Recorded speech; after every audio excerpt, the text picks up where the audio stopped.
ઉત્તરથી દક્ષિણના તરફના ક્રમમાં ગોઠવી દો. ચાલો ફટાફટ જવાબ ટીક મારો. નર્મદા, તાપી, પૂર્ણા, અંબિકા, દમણગંગા. તાપી, નર્મદા, અંબિકા, પૂર્ણા, દમણગંગા. નર્મદા, તાપી, અંબિકા, પૂર્ણા, દમણગંગા. દમણગંગા, અંબિકા, પૂર્ણા, તાપી અને નર્મદા. કેમ પૂછ્યું છે મિત્રો?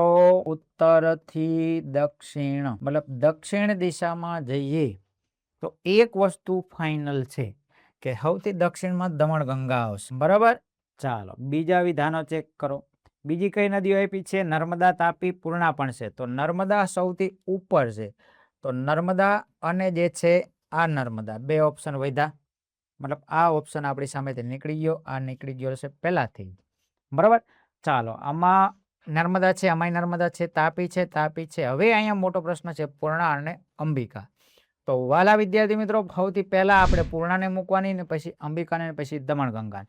તો ઉપરથી નીચે જઈએ તો કઈ છે? સૌથી પહેલા તો નર્મદા, ત્યાર પછી તાપી, ત્યાર પછી પૂર્ણા, ત્યાર પછી અંબિકા, લાસ્ટમાં દમણગંગા. કઈ દિશામાં? ઉત્તરથી દક્ષિણ. એ જવાબ ઇઝ રાઈટ આન્સર.